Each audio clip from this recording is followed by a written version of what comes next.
Well, good morning. Good morning. It's good to be with you all. Our invocation this morning comes from the words of Mary Oliver in her poem, At the River Clarion. I don't know who God is exactly, but I'll tell you this.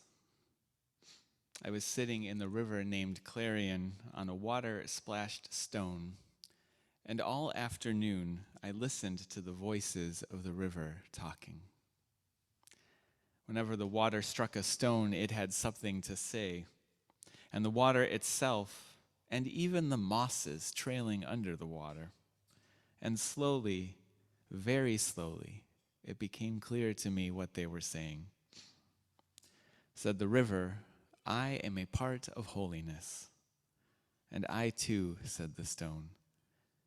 And I too, whispered the moss beneath the water.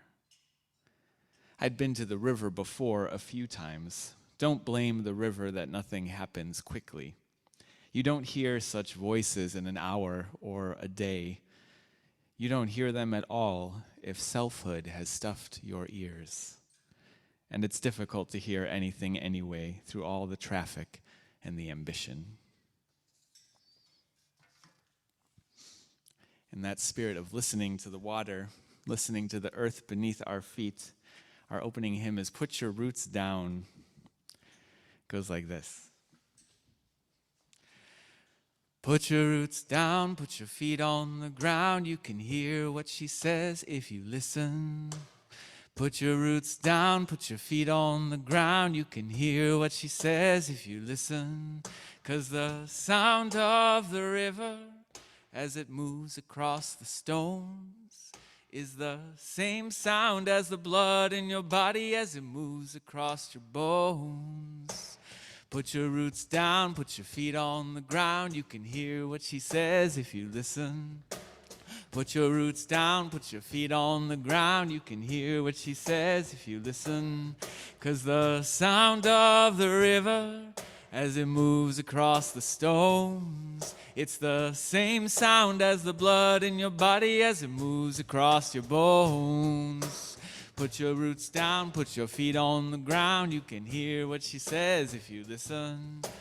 Put your roots down, put your feet on the ground. You can hear what she says if you listen. 'Cause the sound of the river as it moves across the stones is the same sound as the blood in your body as it moves across your bones. Put your roots down, put your feet on the ground. You can hear what she says if you listen. Put your roots down, put your feet on the ground. You can hear what she says if you listen. 'Cause the sound of the river as it moves across the stones is the same sound as the blood in your body as it moves across your bones. Put your roots down, put your feet on the ground. You can hear what she says if you listen.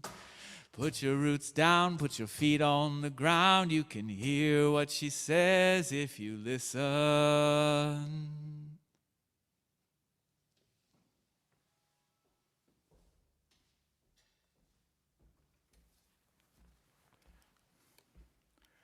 Good morning. Welcome to First Parish in Milton. My name is Tom Kemp, and I'm a member of the worship committee. We're so glad that you've chosen to be here with us this morning or to join us virtually. However your journey, whatever your heritage, and whoever you love, you're welcome here. Your presence here on Sunday morning enriches worship for everyone, and this sanctuary is made holy by your presence. If you're joining us for the first time, a special welcome. You will find information about First Parish in your pew, and I am the greeter and the usher, so if you have any questions, I'll answer them, but I think all of you know the answers to those questions. The work of living our faith is done both in and out of worship, so I call your attention to the printed announcements that came in your order of worship. And I would like to introduce Matt Meyer. He's been a frequent friend and guest of our parish. He's a lifelong Unitarian Universalist, with a long background as a musician and worship leader for UU congregations. And Matt lives in Boston, but travels as an itinerant worship leader, bringing the good news of Unitarian Universalism to hundreds of congregations all over the country. And he serves as the director of operations for Sanctuary Boston, a contemporary UU worship committee with rock and music and engaging worship. And Matt's children's story, Desmond Gets Free, was recently published as a book by Skinner House Press. And to get a copy for a child, a teacher, or any justice maker in your life, check out the link in the chat online, or you can get a copy here after today's service. Now, we're going to take a few minutes to, in a COVID-safe manner, greet each other. So please, stay in your pews, but to greet each other, friends, and I think we all are here this morning, as enthusiastically as you like, but stay in your pew, please. And for those of you on Zoom, why don't you open up to the gallery view so you can say hello to others who are Zooming in. Please.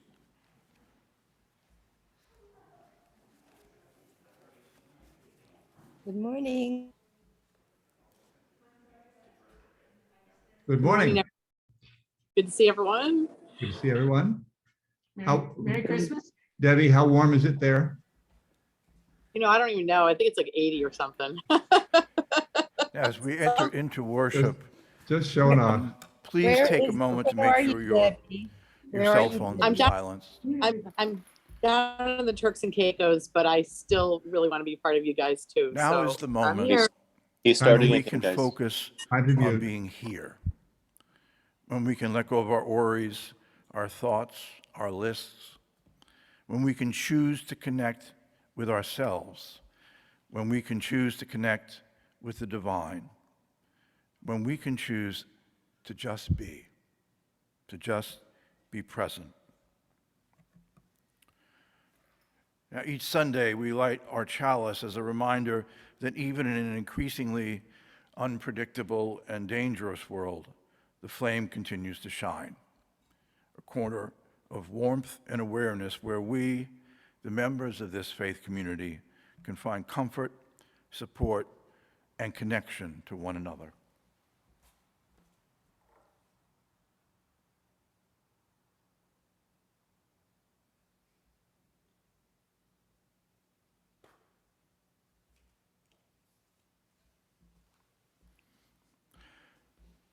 Now, would you join me in our call to worship? Come, let us gather. We gather to celebrate the sacred within and among us. We come to seek spiritual growth and understanding. We strive to practice acceptance, forgiveness, and love. Together, we work to build a world with justice and compassion. Come, let us gather together.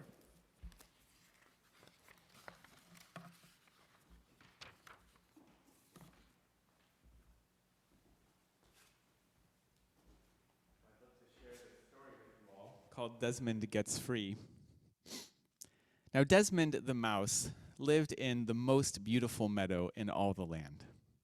Every morning, Desmond would wake with the sunrise and spend the whole day playing in that meadow.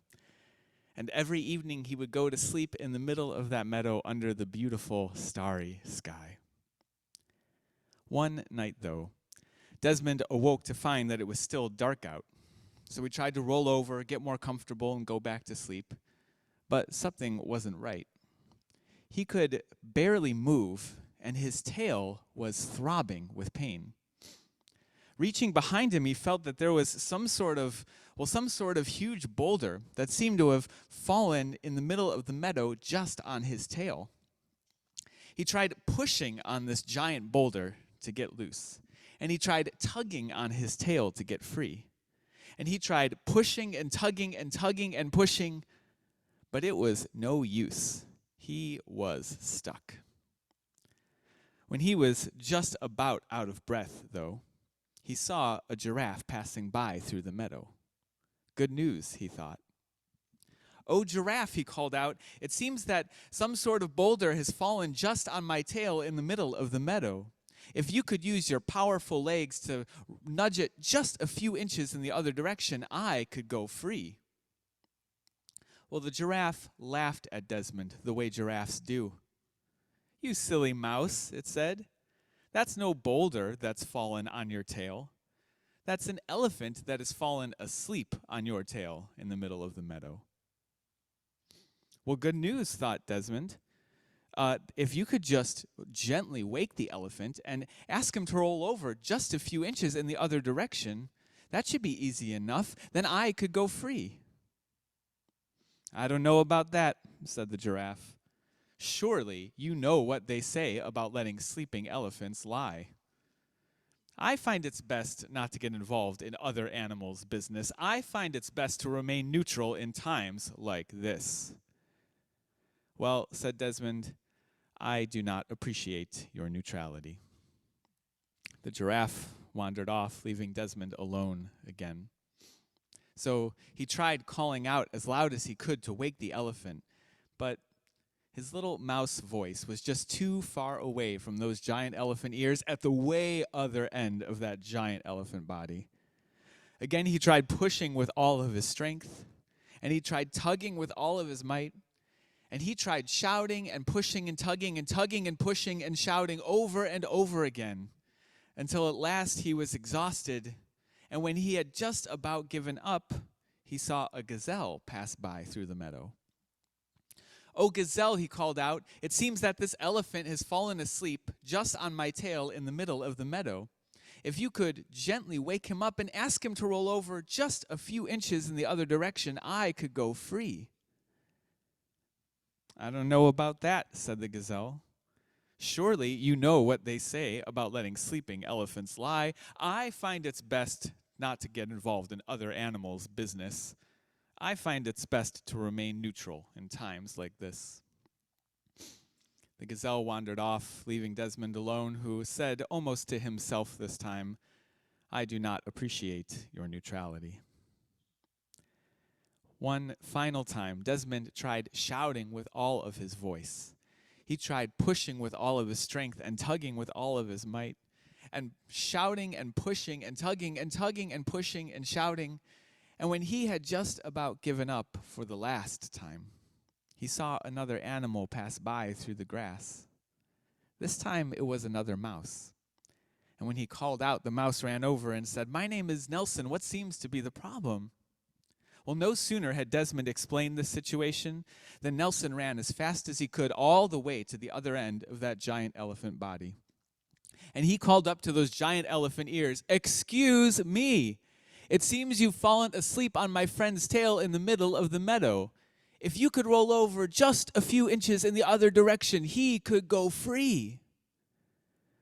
Well, the elephant heard Nelson's little mouse voice way down on the ground, but those giant elephant ears at the top of that giant elephant head were just too far away, and Nelson's voice was just too small. And to be honest, the elephant was just a little too comfortable.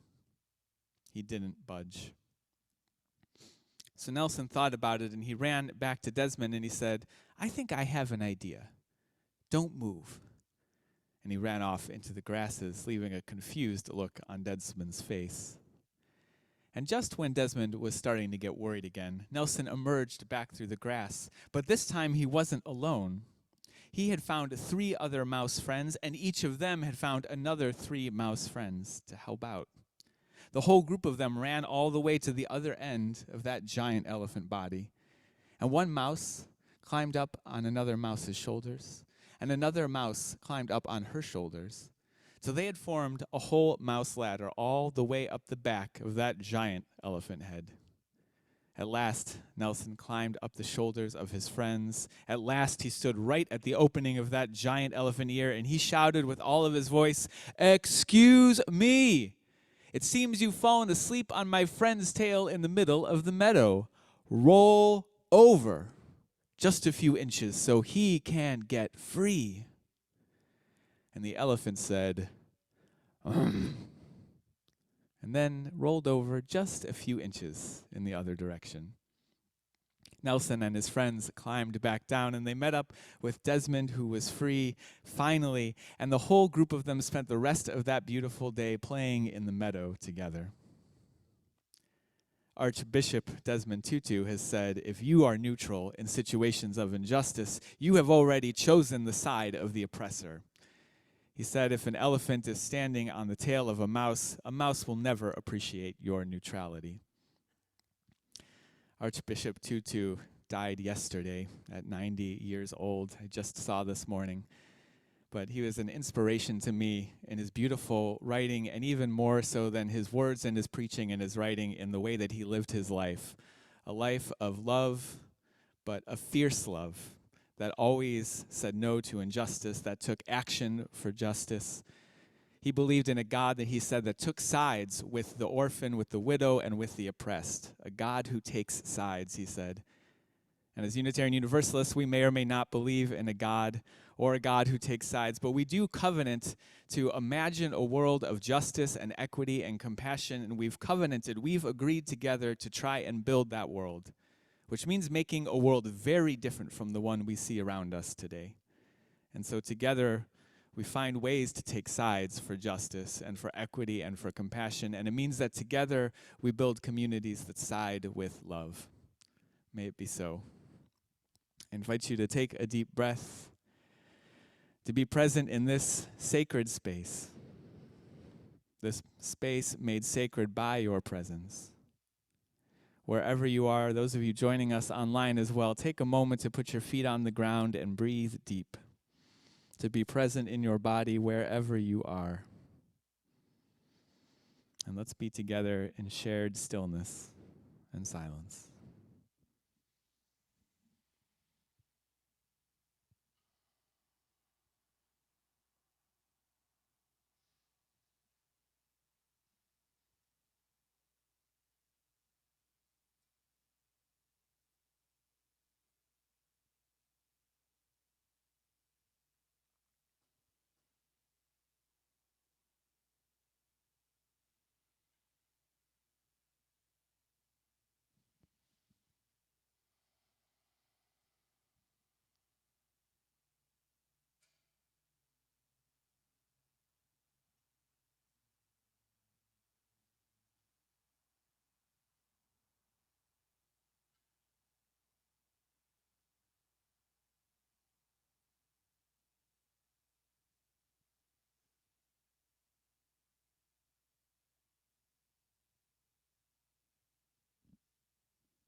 Amen, and blessed be.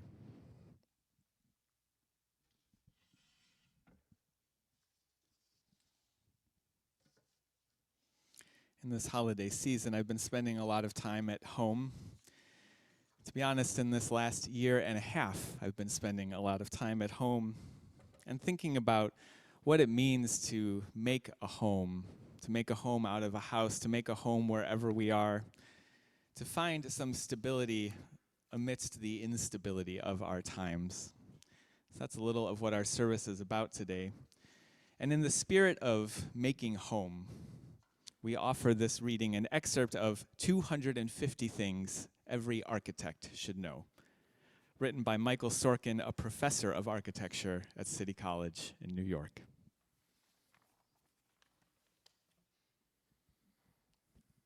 you want to start us off? The feel of cool marble under bare feet. The modulus of rupture. The flowering season for azaleas. How to lay bricks. Hydrology is destiny. The color wheel. What the client wants. What the client thinks it wants. What the client needs. What the client can afford. What the planet can afford. How the pyramids were built and why. The pleasures of the suburbs. The horrors. The quality of light passing through ice. The meaninglessness of borders. The reasons for their tenacity. The smell of concrete after rain. The angle of the sun at the equinox. the depth of the aquifer beneath you, how to get lost, the architectural impact of colonialism on the cities of North Africa, a taste for imperialism, the fire code, the seismic code, the health code, how to listen closely, who profits, what to refuse to do, even for money, a bit of chemistry and physics, what makes you happy, the acoustical properties of trees and shrubs, bicycle safety and etiquette, the acoustic performance of Boston Symphony Hall, the distance at which you can recognize faces, your neighbors, the capacity of wetlands to attenuate storm surges, the depths of desire. the heights of folly.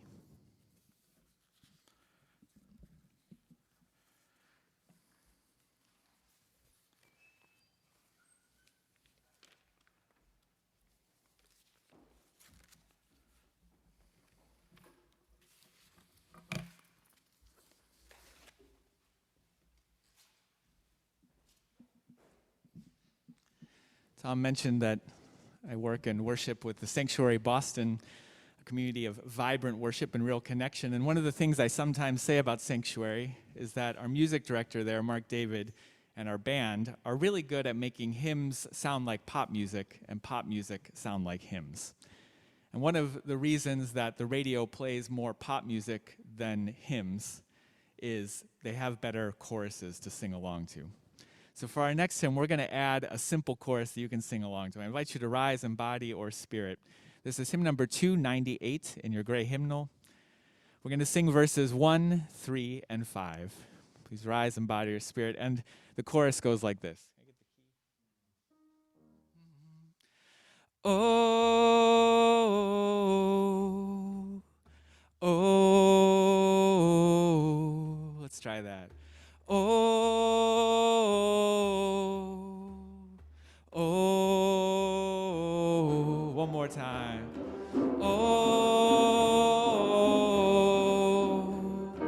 oh, wake now my senses, wake now my senses, and hear the earth call. Feel the deep power of being in all. Keep with the web of creation your vow, giving, receiving, as love shows us how. Oh, oh, chorus again. Oh, oh, verse 3. Wake now, compassion, give heed to the cry. Voices of suffering fill the wide sky. Take as your neighbor both stranger and friend, praying and striving their hardship to end. Oh,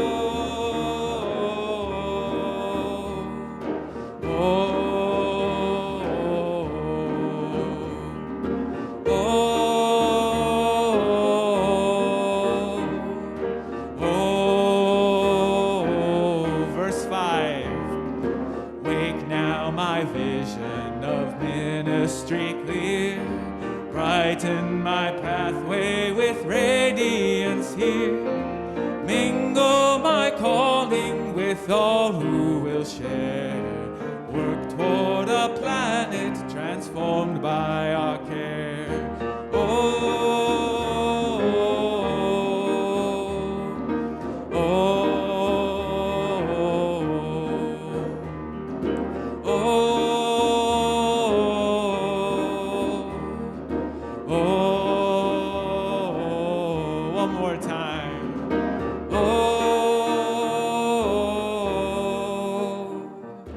oh.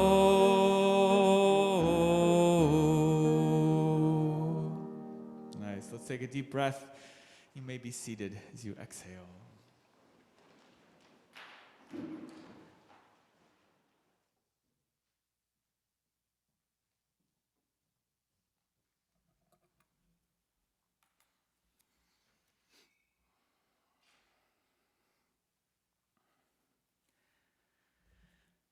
What a week it has been.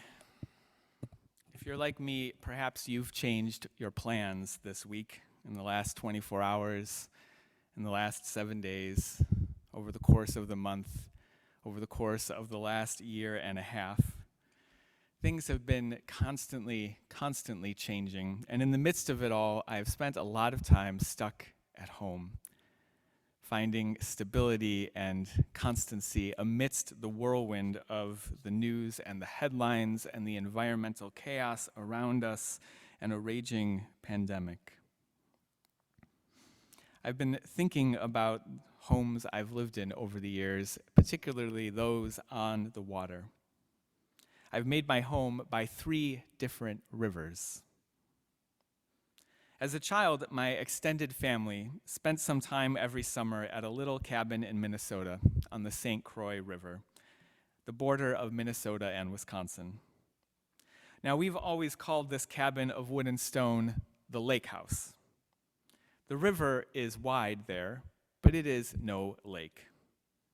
I was a teenager before this finally occurred to me as an odd discrepancy. I remember finally at something like 13 years old, turning to my mom and saying, "You know this is a river, right? Why would we call it a lake house?"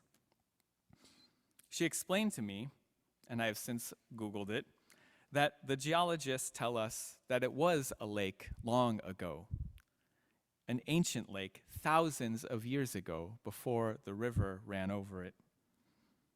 How funny to call this home a lake house, though, named for a thing that hasn't been there in 1,000 years, named for something that certainly isn't there now.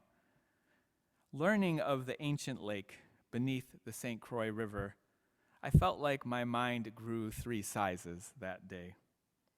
The world was older than I knew. It was bigger than I knew. And it was more malleable than I could have imagined. Hydrology is destiny, the architects tell us. But hydrology is history also. My great-grandfather had built that home, hiring a team of his brothers-in-law and enlisting the help of a pile of children in his Catholic family. He put those kids to work carrying stones up from the beach and laying the mortar for the stairs and the walls. I was told that the electrical wiring behind the walls only went as high as the littlest kids could reach while they were doing their job, which is terrifying. For a child like me, it was an impossibly old cabin that may as well have been there since the time when the ancient river was a lake. An ancient house by an ancient river. Something about getting older, though, over the years leaves me feeling closer to my great-grandfather rather than farther away. And while my heart is warmed by the longevity of this home that seems to have been there forever, I'm also heartened now to think of a time when it was only an imagination, when big family dinners around the table and fires on the beach were only in my ancestors' dreamings. This is the lesson of rivers, particularly the waterways where we make our homes and our neighborhoods and our civilizations. They are constant and they are constantly changing. History and destiny. I was shocked last year when the pandemic came and we rearranged everything about our lives seemingly overnight. Congregations and corporations and even Congress, for goodness sakes, acted quickly for once in my life and made changes unlike I'd ever seen. For years as an activist trying to make the world at least a little different, I'd always been told by my elders that change happens slowly and that it takes time. Part of the pain of the great shutdown of 2020, for me at least, was seeing this lie made visible. Change can happen slowly, but it can happen quickly as well when we agree to create it. The lesson of rivers, the lesson of handmade homes should remind us to imagine a world different from the one we inherited, because change is possible and it is inevitable. Things are as they are not what they were, and what is not what will be. A sense of home like the warmth of any community, is something we create by hand. Oh, river, I hear you, feel you calling me. Oh, river, who will I be when I reach the sea? Now, those of us here in the Boston area are familiar with the Big Dig, to be sure.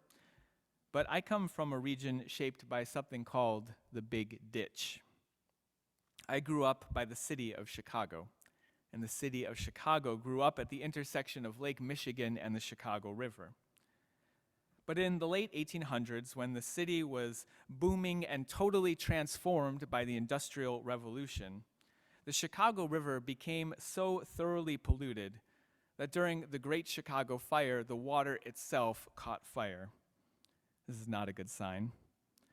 These awful, putrid waters of the river flowed into Lake Michigan, which was the source of the city's drinking water. So eventually, the pollution became so bad that Chicago became known as Typhoid Fever City.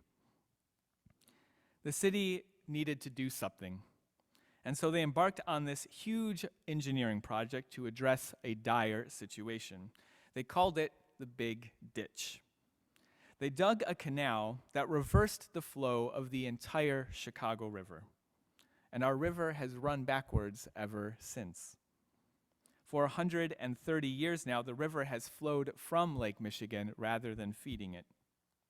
And the plan worked. It made for a much cleaner city and much healthier people.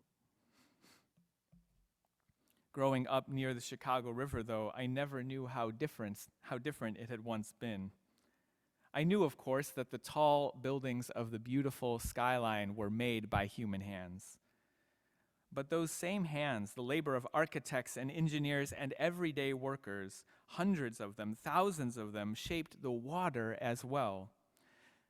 Things as they are not as they were, and what is not what will be.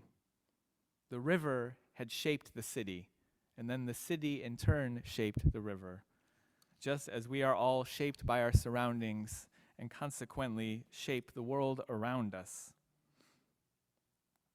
You may be wondering, though, as I did, what exactly happened to the waste of the Chicago River once it was headed in the other direction? Well, you probably won't be surprised to learn that the farmers and other folks who suddenly, overnight, found themselves downstream weren't too happy about it. First, the farmers of Illinois took the city to court, suing the city of Chicago.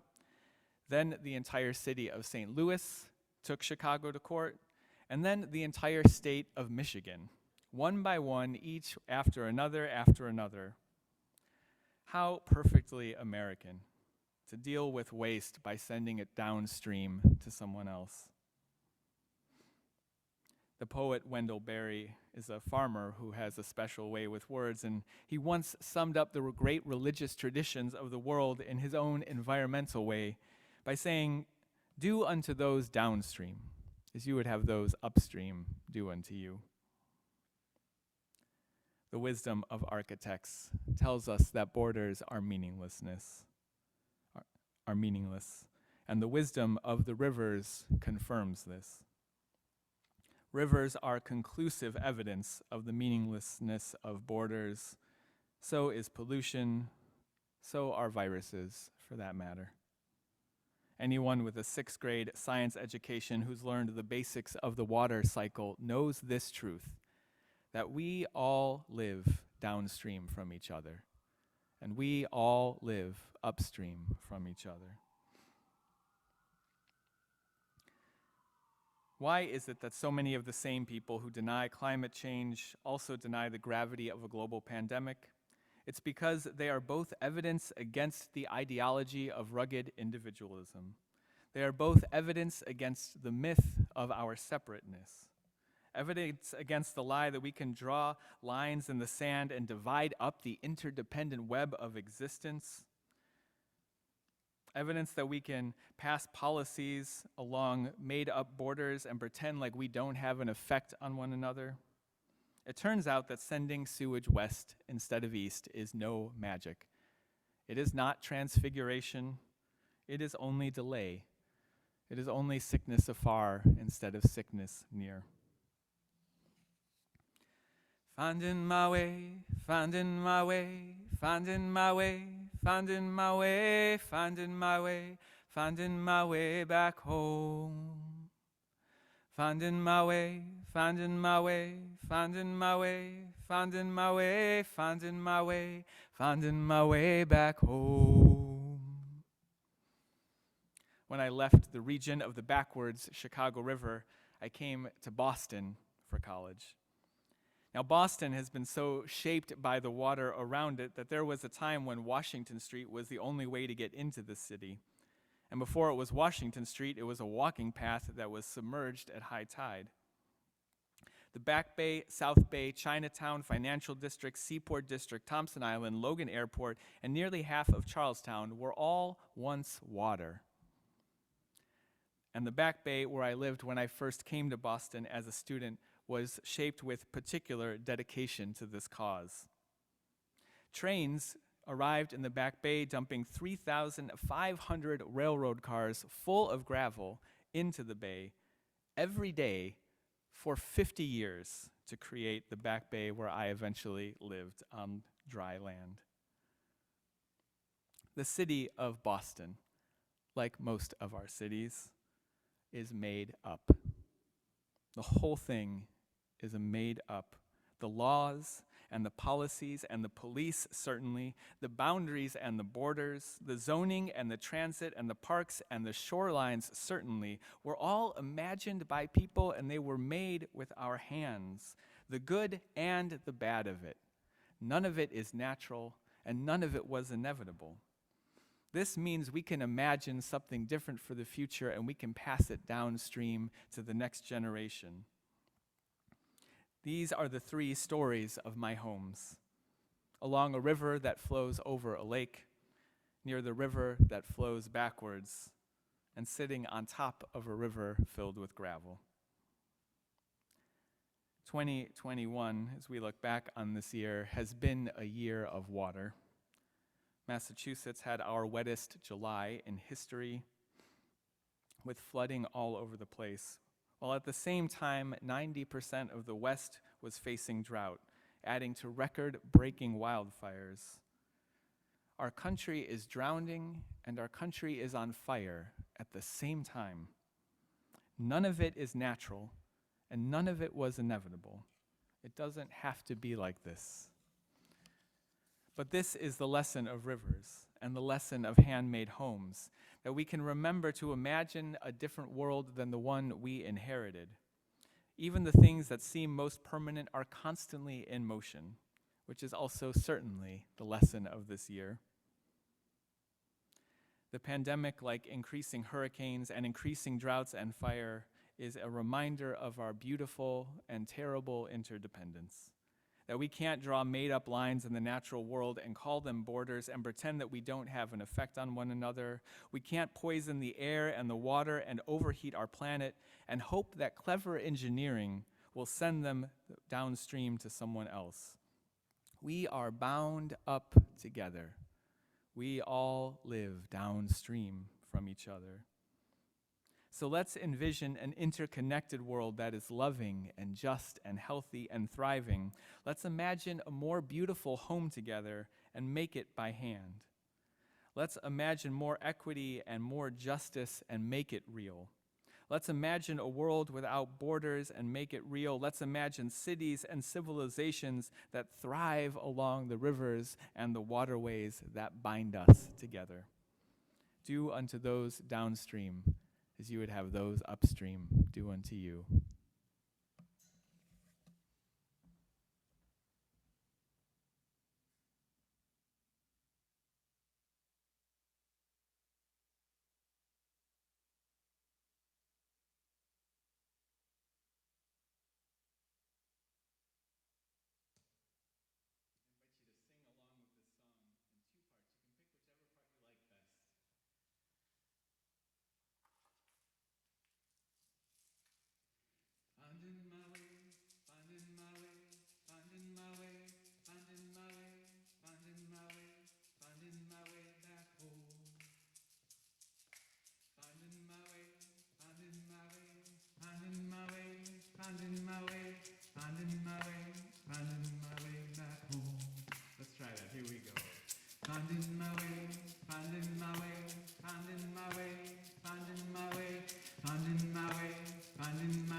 finding my way, finding my way, finding my way, finding my way, finding my way, finding my way back home. Finding my way, finding going, finding my way, finding my way, finding my way, finding my way back home. Finding my way, finding my way, finding my way, finding my way, finding my way, finding my way back home. Finding my way, finding my way, finding my way, finding my way. I hear you, feel you calling me. Finding my way, finding my way, finding my way. Who will I be when I reach the sea? One more. Finding my way, finding my way, finding my way, finding my way. I hear you calling me. Finding my way, finding my way, finding my way, finding my way. Who will I be when I reach the sea? Who will I be when I reach the sea?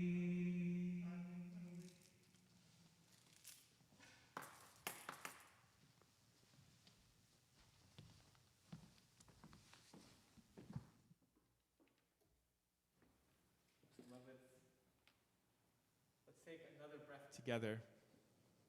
Take another moment to be present in this space.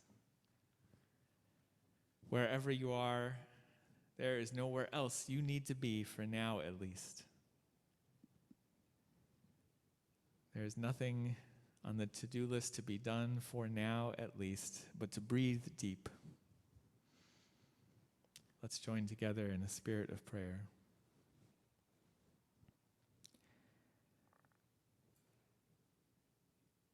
Spirit of love, Spirit who is in motion, ever changing, new again each day. Be with us in the changing. Be with us in the unexpected things. Be with us as we are with each other, even when the headlines scare us, even when we can feel the weight of anxiety in our stomach. Be with us in the unknown, looking ahead to the future. Be with us as we are with each other, sharing the burdens that they might be lightened, sharing our sorrows that we might bear them gently and lovingly together. And Spirit, be with us also in the stability, in the grounding that we find in the earth beneath our feet, holding the hand of a loved one, seeing their faces even on a screen, smiling at us near or far.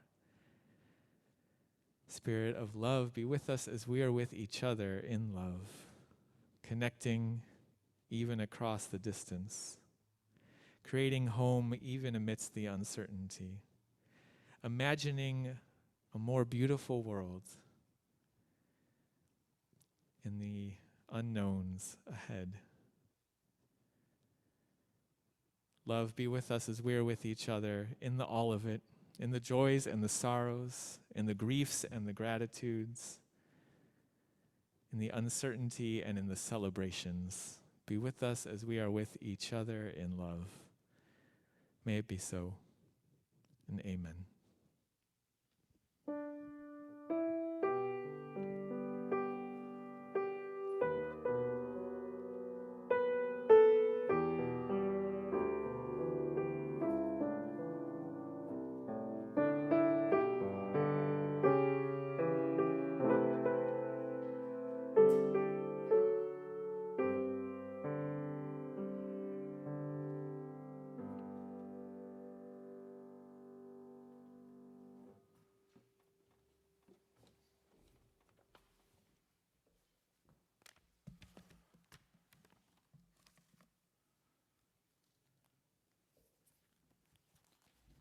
Today's offering will be dedicated to the services and ministry of First Parish.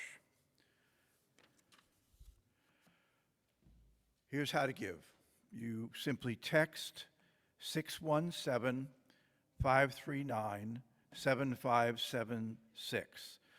For those of you Zooming, the number is on your screen. Put only the amount you'd like to give in the text message. If you've done this previously, you can simply text the number with the amount to give. If it's your first time, you should receive an automatic text message back to create an account. If you'd like to give cash or check and you're here, there is a collection plate at the back of the church next to the door. If you are proud of this church, become its advocate. If you are concerned for its future, share its message.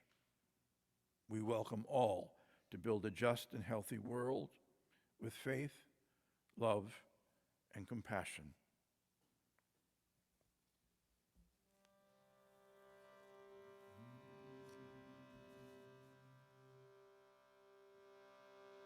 Wash me away so that all that's left is love. Wash me away so that all that's left is love. Wash me away so that all that's left is love. Wash me away so that all that's left is love. Wash me away so that all that's left is love. Wash me away so that all that's left is love. Wash me away so that all that's left is love. Hallelujah, hallelujah, hallelujah, hallelujah, hallelujah, hallelujah.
Please rise if you're able.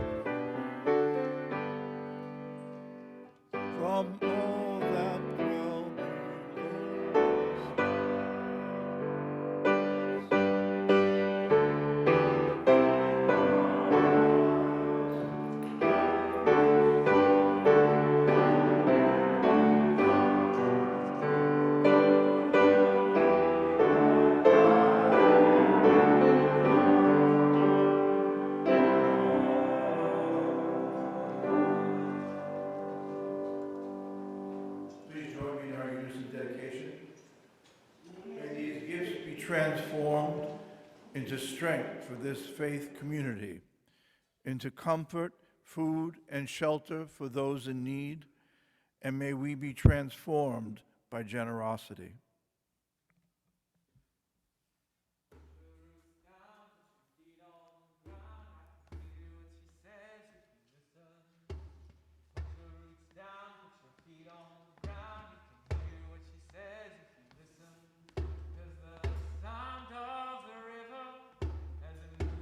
Across your bones is the same sound as the blood in your body as it moves across your bones. Put your roots down, put your feet on the ground. You can hear what she says if you listen. Put your roots down, put your feet on the ground. You can hear what she says if you listen. 'Cause the sound of the river as it moves across the stones is the same sound as the blood in your body as it moves across your bones. Put your roots down, put your feet on the ground. You can hear what she says if you listen. Put your roots down, put your feet on the ground. You can hear what she says if you listen. 'Cause the sound of the river as it moves across the stones is the same sound as the blood in your body as it moves across your bones. Put your roots down, put your feet on the ground. You can hear what she says if you listen. Put your roots down, put your feet on the ground. You can hear what she says if you listen. Put your roots down, put your feet on the ground. You can hear what she says if you listen. Put your roots down, put your feet on the ground. You can hear what she says if you listen. 'Cause the sound of the river as it moves across the stones is the same sound as the blood in your body as it moves across your bones. One more. Put your roots down, put your feet on the ground. You can hear what she says if you listen. Put your roots down, put your feet on the ground. You can hear what she says if you listen. 'Cause the sound of the river as it moves across the stones, it's the same sound as the blood in your body as it moves across your bones. Put your roots down, put your feet on the ground. You can hear what she says if you listen. Put your roots down, put your feet on the ground. You can hear what she says if you listen.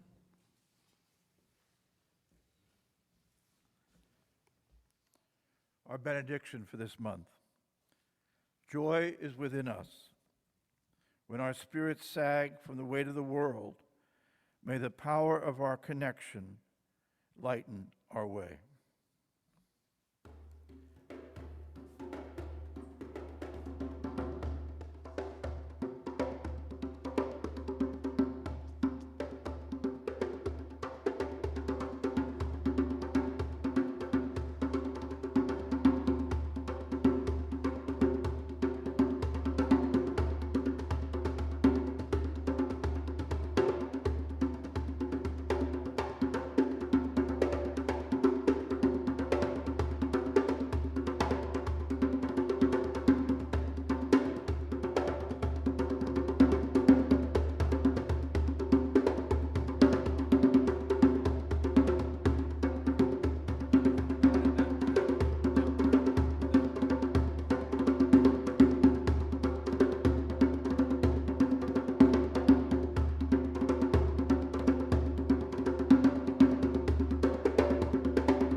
Go in peace.